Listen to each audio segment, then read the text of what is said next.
Everyone, and welcome to the October 2025 Hero Studio Card Kit of the Month. Let's take a closer look at this month's kit. First up is the Deck the Halls with Disco Balls stamp set. This is a 6x8 clear stamp set. There are layering stamps within this set, like you see here for the disco ball, the bow, as well as the Santa hat.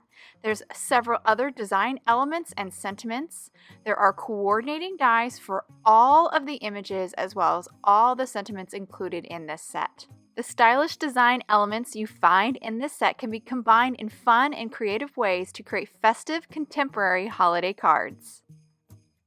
Next, we have the Have a Ball die set. This set includes a large disco ball die measuring 4 1/4 in diameter, 4 dies that create a beautiful layered bow, this die here which actually turns the disco ball into a tag, and there's even some dies to create beautiful sparkles on your disco ball. Use the disco ball for a focal point on your card or transform it into a shaped card for a stylish holiday twist.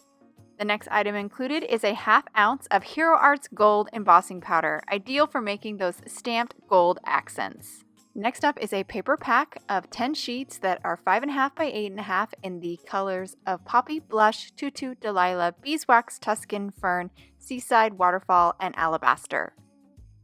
And the last item included in the kit are 2 half sheets of some beautiful matte gold cardstock. Now that we've seen everything in the card kit, let's create a card. I'm going to start with the large disco ball die from the Have a Ball die set. I'm going to pair this die with the matte gold cardstock included in the kit to create a gold disco ball, and then I'm going to grab my Nesting Circles Infinity die set from Hero Arts because this die set actually lines up perfectly with the disco ball. I'm going to use this die set along with the clear acetate panels from Hero Arts to actually turn this disco ball into a shaker. I'm going to grab the second largest die from the Nesting Circles Infinity die set because that lines up perfectly with the disco ball, and I'm going to use this die to actually die cut my acetate to create my clear panel for my disco ball. To get a nice clean cut, I did sandwich my die and my clear panel between a folded piece of copy paper. That way the surface of the panel didn't get marred up by my very worn plates. Now that I've die cut my circle of acetate, I'm just going to add some liquid glue to the back side of my gold disco ball. I did tap it off onto that scrap of circle cardstock to remove any excess glue, and then I placed it on top of my circle of acetate. While the top of my shaker card dries, I'm going to build the walls for my shaker. I grabbed the third largest die from the Nesting Circles Infinity die set, along with the second largest die from that set. I'm going to die cut those 2 dies together to create 4 rings out of cardstock. I'll then stack those rings one on top of the other to create a stacked circle, and this will actually be the walls for my shaker card. So here I am adding my liquid glue to each one of these rings and stacking them one on top of the other. You could also die cut these 2 dies out of craft foam if you prefer, but I do like the structure of the cardstock. I feel like it's easier to keep it in the right shape, and I do find craft foam sometimes kind of warps a little bit, so I do like the cardstock over the craft foam personally. Now that my 4 die cuts are stacked up, I'm now ready to move on to actually gluing the walls and the top of my shaker together.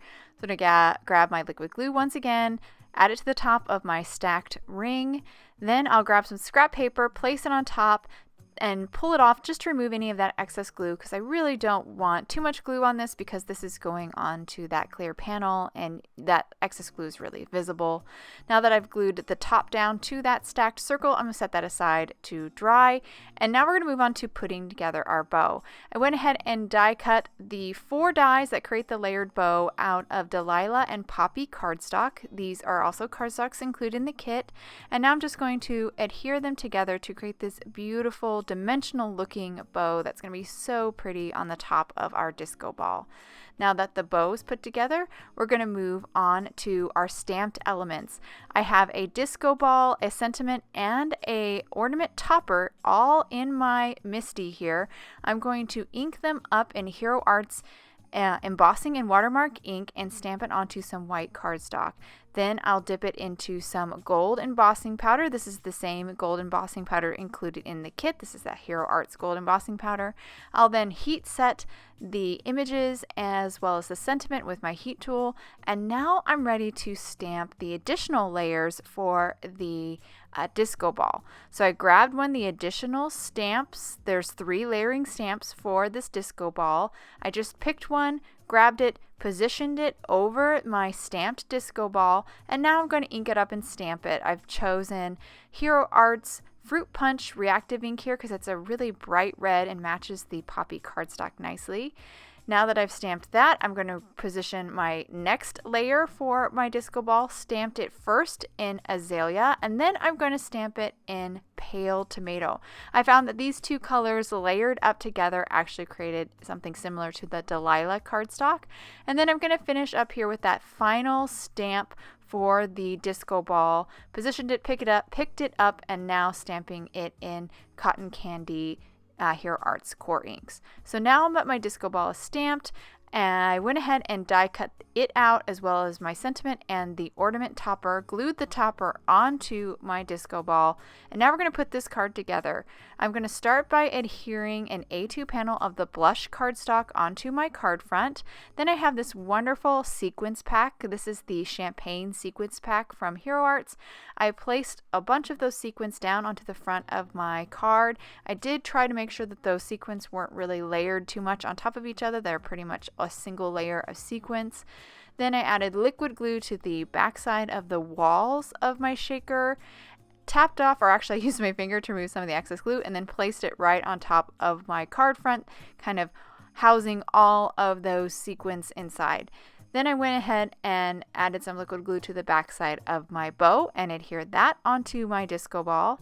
Now I'm going to adhere my small disco ball with some foam adhesive to the card front. Then I'll also remove the backing on the foam adhesive that I've already added to the backside of my sentiment. I love this sentiment, by the way. The In My Merry era is so cute. Use a little bit of liquid glue to make sure it's laying flat on top of that stamped disco ball. And then I'm going to finish with some of these beautiful sparkles that were created with the Have a Ball dies as well as the matte gold cardstock. And once I stick those down, the card is complete. I really love how sparkly and pretty this card turned out, and I hope you guys enjoyed it as well. And I can't wait to see what you guys create with this card kit. Thank you so much for watching, and I hope you have a wonderful day.